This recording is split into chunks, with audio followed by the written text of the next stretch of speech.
Meanwhile, this weekend, the approximately 650,000 furloughed federal workers are getting fresh notices telling them to stay home without working and without pay. At midnight on October 1st, 2025, the United States federal government entered a shutdown. Congress had failed once again to agree on a continuing resolution to fund federal agencies for the 2026 fiscal year, and as a result, hundreds of thousands of federal employees were either furloughed or required to continue working without pay. What might have seemed like another Washington deadlock in the Beltway quickly manifested outside the Capitol's arcades, far beyond political headlines. It landed in airport terminals, control towers, and security lines across the nation. From that first hour of the funding lapse, the infrastructure of American air travel began to show cracks. It wasn't mechanical failures, weather disturbances, or airline strikes that triggered the cascade. It was people whose jobs are often unseen, whose names seldom appear on boarding passes, but whose roles are indispensable for safe flight. Air traffic controllers of the Federal Aviation Administration, FAA, and screeners of the Transportation Security Administration, TSA. These men and women were classified as essential. That meant they had to show up for work, even though their paychecks had stopped. The paradox was stark. The system needed them, yet the system refused to pay them. Within just days, the strain became visible. The first week of the shutdown saw reports of staffing triggers at major airports and control centers. Facilities in Dallas, Chicago, Nashville, and Newark began running short on controllers, and TSA lanes started to thin. Controllers, already working 6-day weeks and long shifts in calmer conditions, now faced unpaid labor, mounting financial stress, and fatigue. Sick calls surged. Absenteeism ticked upward. In a job that demands near-perfect focus, the human margin began to shrink. By early November, the nation's air travel system had entered what many analysts called a crisis mode. On a single weekend, more than 16,700 flights were delayed, and over 2,200 canceled nationwide. In New York City area airports, the absentee rate among controllers reached 80% at some control towers. The FAA confirmed that nearly half of its core 30 busiest U.S. airports were operating below safe staffing levels. Flow restrictions, ground holds, and other emergency traffic controls were put in place not because of storms or volcanic ash, but because of human shortages.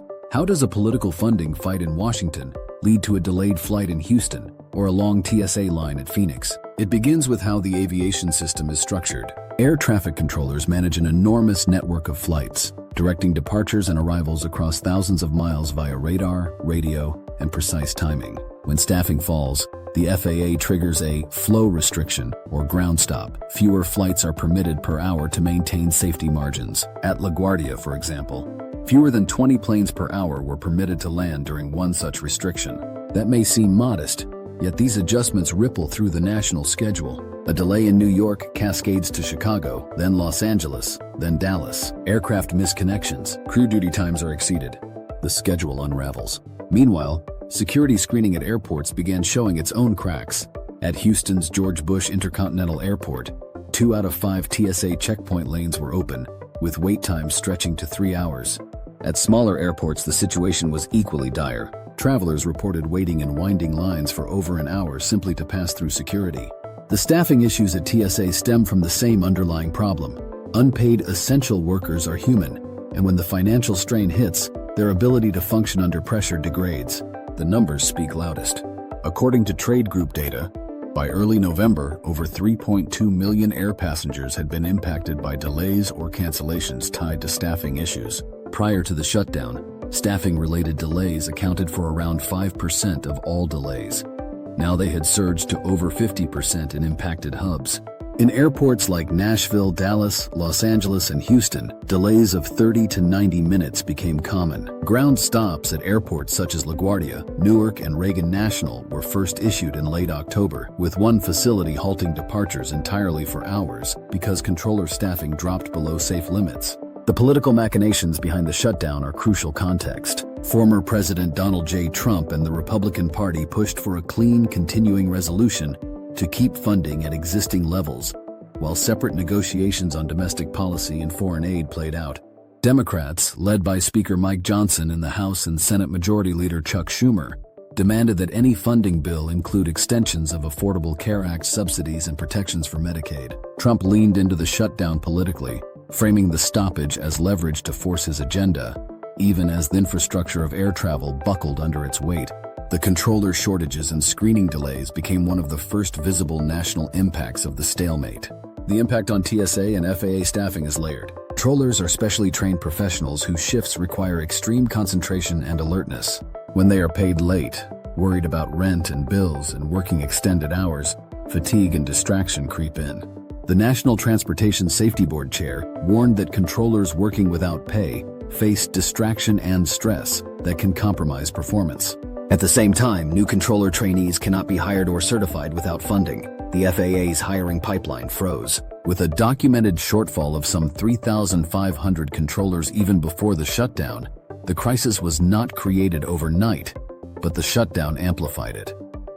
If the shutdown continues, the future problems grow deeper. The backlog of unpaid employees will widen. The hiring freeze means that when staffing finally stabilizes, there will be fewer trained controllers ready to step in. Outstanding maintenance, upgrades to radar and communication systems, field inspections and facility security, including at control towers, have all been delayed. The ripple effect could extend well beyond a season of travel. Holiday disruptions around Thanksgiving and Christmas, long-term damage to airline schedules, undermined consumer confidence, and a possible reevaluation of how national airspace is managed. Even more troubling, the safety margin in the aviation system may erode. While the FAA insisted it would not permit unsafe conditions and said it would shut portions of airspace if needed, delaying flights, even by tens of minutes, is itself a symptom of stressed safety lines. Controllers' fatigue, delayed maintenance, and system stress can combine in unpredictable ways. Experts warn that a major shutdown-induced operational failure could trigger a reevaluation of air traffic management standards, stricter scheduling limits, or even partial curtailment of flights during peak travel seasons until staffing is fully restored. For travelers, the message is simple. Arrive early, choose morning flights, allow extra time, be flexible. But this isn't just advice. It's a reality rooted in how fragile the system has become. The next time you're in line at the TSA checkpoint or sitting idle on a taxiway, remember, the reason might not be the airplane.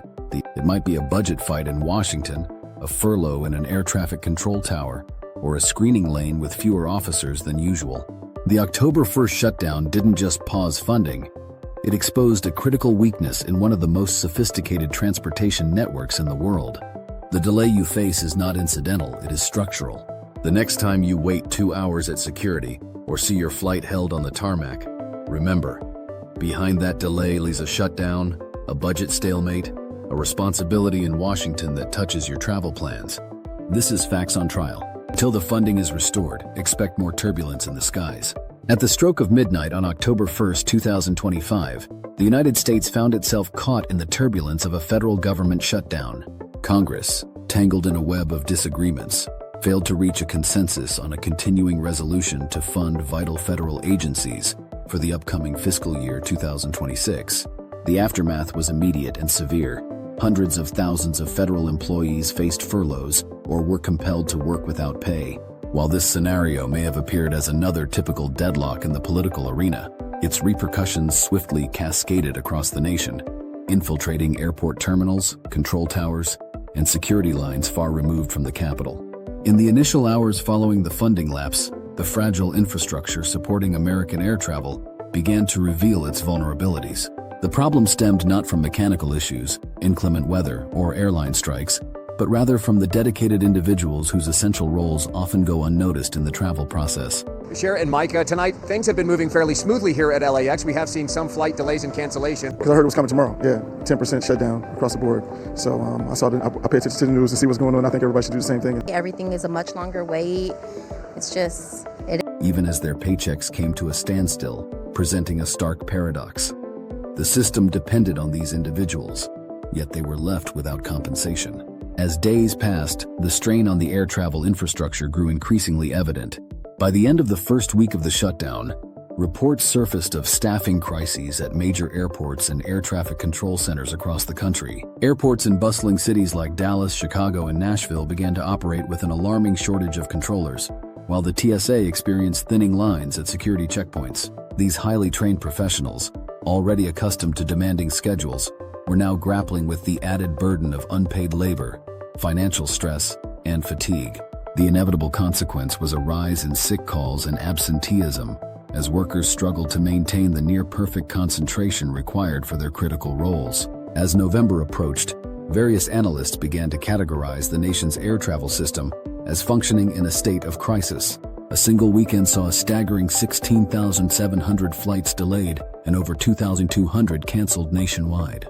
In New York City area airports, controller absentee rates spiked to an astonishing 80% in certain facilities. The FAA confirmed that nearly half of its core 30 busiest airports were operating below the safe staffing levels essential for maintaining smooth operations. Flow restrictions, ground stops, and other emergency traffic measures were implemented, not due to storms or natural disasters, but because of a shortage of human resources. The connection between a political funding struggle in Washington and disrupted flights in cities like Houston or prolonged TSA lines in Phoenix becomes clearer when examining the aviation system's intricate framework. Air traffic controllers oversee a vast network of flights, managing departures and arrivals across thousands of miles through radar, radio communication, and stringent timing. When staffing numbers dwindle, the FAA resorts to implementing flow restrictions or ground stops, reducing the number of flights allowed to land in order to maintain safety protocols. For instance, at LaGuardia Airport, only 20 aircraft were permitted to land in an hour during one such restriction.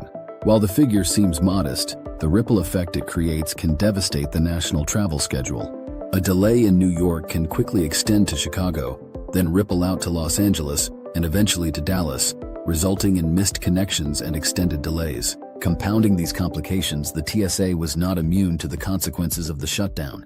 At Houston's George Bush Intercontinental Airport, only 2 of 5 TSA checkpoint lanes remained operational, resulting in wait times reaching an unbearable 3 hours. Smaller airports were scarcely faring better, with travelers reporting lines snaking for over an hour just to pass through security. The problems within the TSA mirrored those faced by the FAA. Unpaid essential workers, under immense financial pressure, faced difficulties in maintaining the level of efficiency necessary for effective operation. The statistical impact of the crisis was formidable. By early November, over 3.2 million air passengers were affected by delays or cancellations directly tied to staffing shortages. Prior to the onset of the shutdown, staffing-related delays constituted approximately 5% of all delays. However, this figure skyrocketed to over 50% in the affected airports. Major travel hubs such as Nashville, Dallas, Los Angeles, and Houston became accustomed to delays ranging from 30 to 90 minutes, as ground stops became commonplace at major airports including LaGuardia, Newark, and Reagan National. Understanding the political background of the shutdown provides essential context to these developments. The friction arose from former President Donald J. Trump and the Republican Party advocating for a clean continuing resolution that would maintain existing funding levels, while Democrats, led by Speaker Mike Johnson and Senate Majority Leader Chuck Schumer, insisted that any funding legislation include provisions extending Affordable Care Act subsidies and protections for Medicaid. Trump, leaning into the shutdown politically, framed it as an opportunity to leverage his agenda. All the while, the air travel system buckled under the mounting pressure of controller shortages and screening delays. What will this mean practically for air travel? Is this going to lead to more flight delays, more cancellations? Well, I think it's going to lead to more cancellations. That we're going to work with the airlines to do this in a systematic way. Across the country, air traffic controller shortages have already caused massive delays. The chair of the National Transportation Safety Board warned that controllers experiencing delayed compensation can face distraction and stress that jeopardizes their ability to perform effectively. Adding to the concern, the FAA's hiring pipeline froze. No new controller trainees could be recruited or certified during this shutdown, with an existing documented shortfall of 3,500 controllers even before the onset of the shutdown.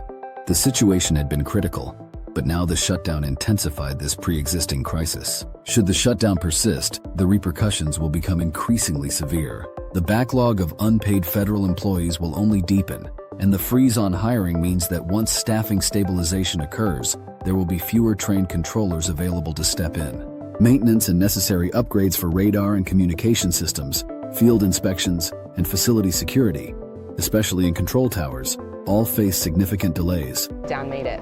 It's exponentially made it worse because we're exhausted now. And how much does that compromise air safety? That compromise goes up every single day. All right, so day 36 now. Rachel Scott live up on the Hill. Rachel, when are we going to learn from the FAA the list of... Furthermore, an alarming thought looms regarding the safety margins of the aviation system. The FAA reassured the public that it would not allow unsafe conditions to arise and would shut down portions of airspace if necessary. Nevertheless, any delays in flight schedules, even if measured in mere minutes, serve as indicators of the stressed conditions within safety protocols. Controllers' fatigue, delayed maintenance schedules, and systemic strains can converge in unpredictable and potentially dangerous ways.